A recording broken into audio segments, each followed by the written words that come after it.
hip-hop principal, Dr. Shango Blake.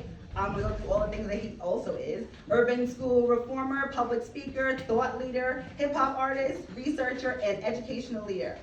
So I'm gonna formally introduce him. The plan for today is to learn about the Black Studies curriculum.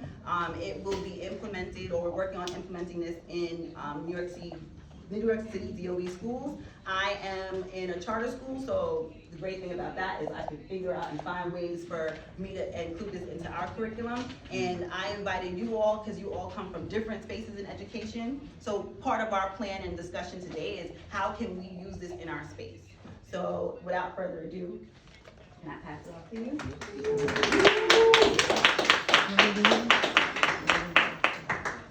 I want to thank you, Letitia, for your wonderful introduction. That check that I promised you is in. I was going to say in the mail, but now we talk about Cash App, Zelle, or whatever. You know, I had a reflection here. I'm kind of tired, busy day, but I'm so excited, and I'm not tired. I'm tired maybe physically, but I'm so energized spiritually, and it's for a number of reasons. One, I'm not lost on the fact that what you just described in terms of my background and experience all started right here in Southeast Queens. Yes. I was a principal of a middle school here, IS 109, where we say it's time to shine at 109, where we did all of that work with hip hop, and that school is still continuing to do work under their current leader, Colleen Conley, who is the person who I gave an administrative job to, who's now the principal of the school. When I think about the work that I did at that school and I look back, I see now all throughout the system in New York City, there are teachers who started at 109 who are either principals, superintendents, deputy superintendents. They're functioning in leadership capacities. Your very own District 29, Mrs. Sudas, started at IS 109 as a teacher. And so I'm just overjoyed to be home. I grew up in Southeast Queens. I did my work here in Southeast Queens. And I'm excited to come to Southeast Queens, to the community of Southeast Queens, to talk about this Black Studies curriculum and what it means. Too many times things happen and we don't take time to talk to the community directly. And when I reached out to Leah and Letitia, I said, you know, I've been on the radio, I've been talking on the news. I said, but I gotta talk to my community. Because all of that is fine. If we don't get together, have real talk, round table talk and conversations, and figure out what these things mean, what happens is just like Black history has been co-opted and changed, they change the narrative of what's happening in the present. And so, again, I'm happy to be here, thank you. I wanna say that, I wanna go back to go forward, Sankofa. This Black Studies curriculum is not something that a few people in the back room came up with. It's the end of a process. I'm looking in the front row, I see Lakeisha Williams, principal of Shine 399. I'm looking over there, I see Katura Hardy, right? Members of Black Influencers United, which I have the good fortune of being president of. Is that Miss Levette back there? I thought I saw my fault. But there's so many that come right from Queens that are out here. And this thing called Black Influencers United that we refer to as BU for short. So it's Black Influencers United, and it's spelled BE-U. But in reality, what we're saying is be you. Be your authentic self. Know who you are. Because you can't be you if you don't know who you are. You can't know who you are if somebody hasn't taught you about the contributions that your people have given to this world and to this society. So we are authentically Black. We are FUBU. as an organization. We actually came into being because we had gotten together.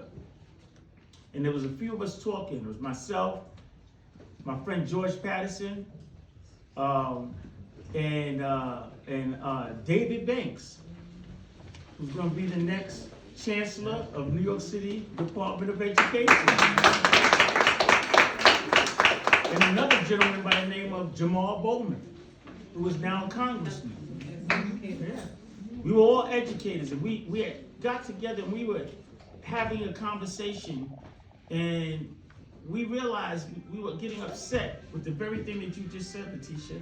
We were tired of going to professional development and having others tell us about our children. We were tired of turning on the news and they talking about the condition of black children, and they get some expert who doesn't look anything like us, who's not from our community, who doesn't understand our children, but they're speaking about what the research says about our children. And we have some doctors in the room, and we know that data can be skewed, and we know that research can be presented in a way to tell the narrative that how you interpret the research is how the narrative gets cast. And so people make big money putting professional development programs on, millions of dollars, on the pain and the suffering and the exploitation of our young people. So we were like lamenting about that. And then we had to do some soul searching. We had to do some accountable talk within ourselves. And we had come to the realization that as the world is not consulting black educators about what black children need, black educators have not pushed out to the world to assert ourselves to the world to say, this is what our children need. This is how BU was born. BU was born because we realized that we needed to hold ourselves accountable. We needed to say, no, we're going to step out into the space and say what is needed. And so we developed this organization, an organization that has an agenda, organized around an agenda, 7 actionable item agenda of what we want to see happen for black children, created and developed by the members of BU. So I sit here as a representative of a group of leaders, and I have the good fortune of sitting in this seat now, but we're very intentional about institutionalizing what we do, so that what we do is not based on a personality. It is based upon institution building, and that personalities will come, personalities will go, but the institution and the agenda and the vision remains. Our vision is that we serve black educators. We influence others and we impact black children. We are not just we're not an elitist group. We're not just an organization of principals or an organization of teachers.